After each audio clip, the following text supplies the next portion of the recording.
Hi, this is Mr. Cronin with another delightful tutorial on technology. Well, I think they're delightful. You might differ.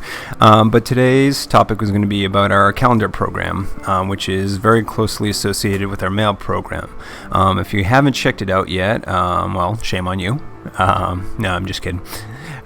If you are in mail, and if you look up at the top of your mail, you can see another link to calendar. You click on it, should take you to a screen that looks hopefully similar to this. And if it doesn't look like this and there are no events on here, it probably means you haven't added calendars like these over here: Computer Lab, Professional Development, or MCCPS events.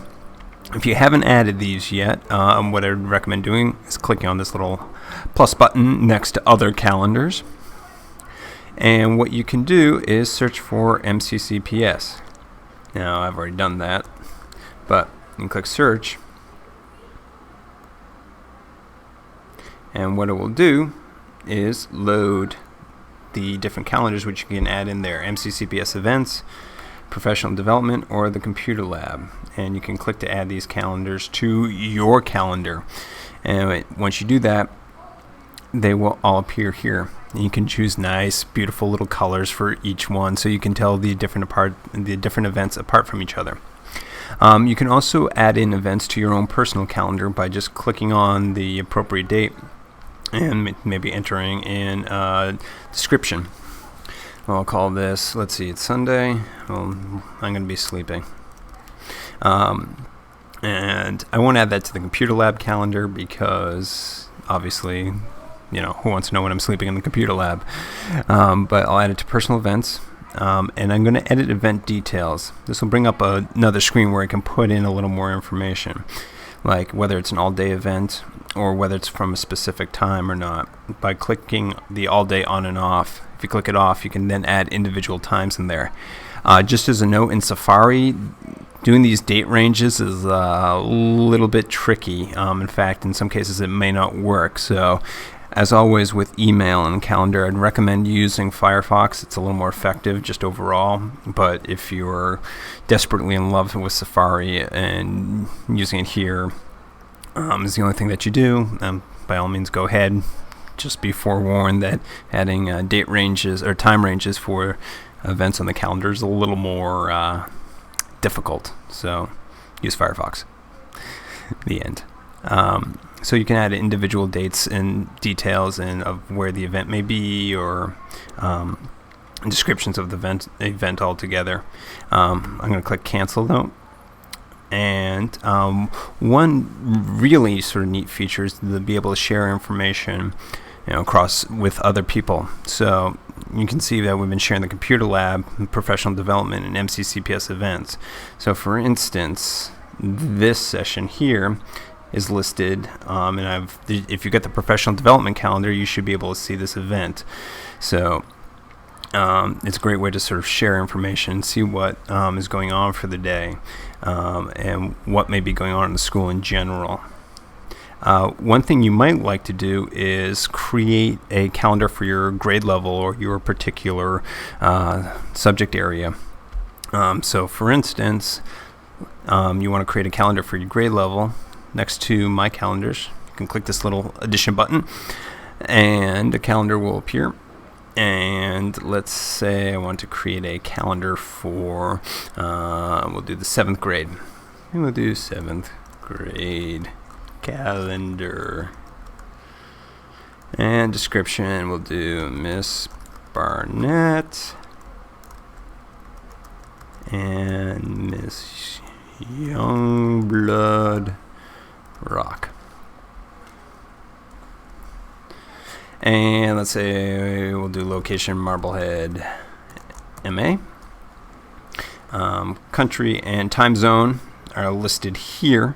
It is important to get these right because if you do choose specific times for your events, and many of you would be doing that, that if you get the wrong time zone in there, it will mess it up when it appears to other people.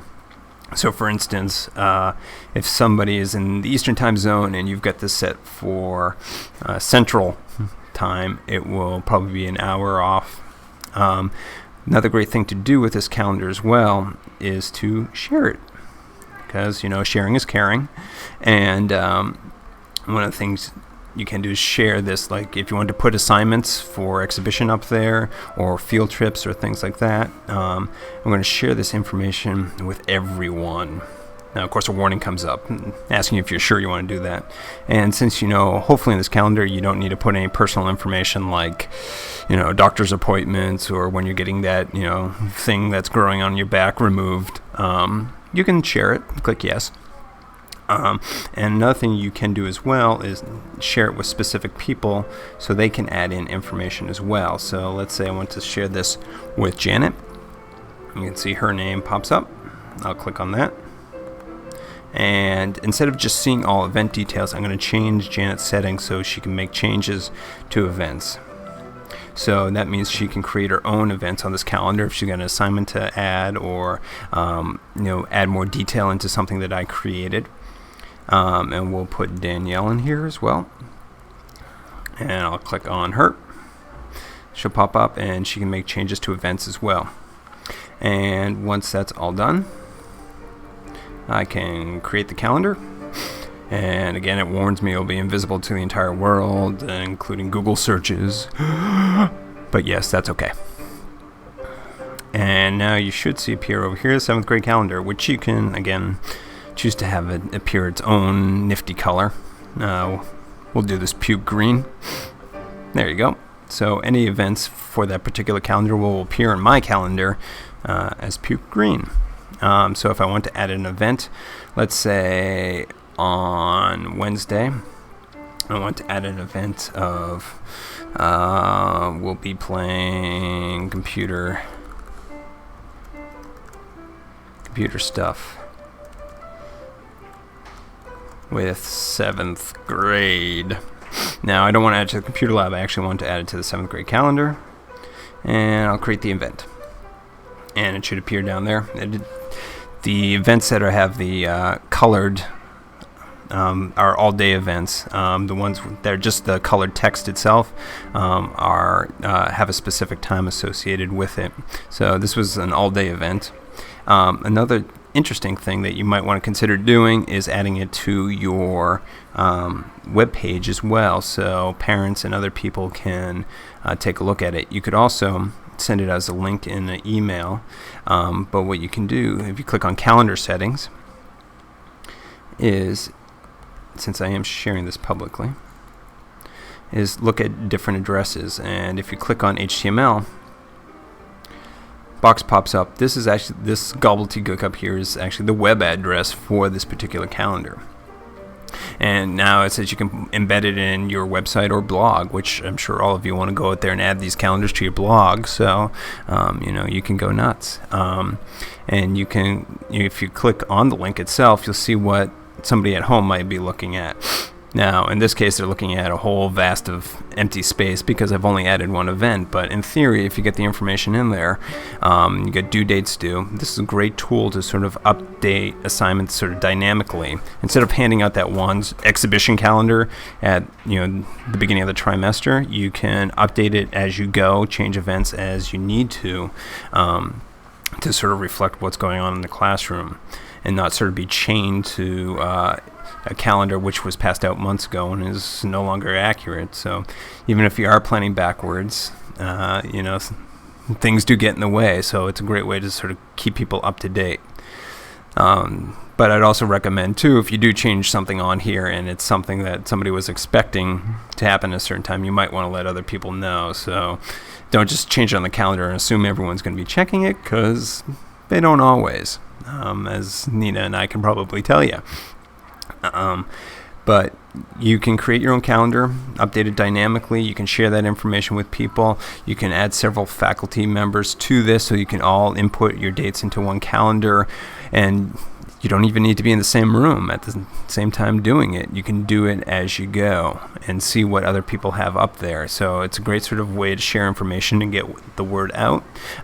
Give it a try, and if you have any questions, don't hesitate to give me email, and I will respond if you ask me nicely.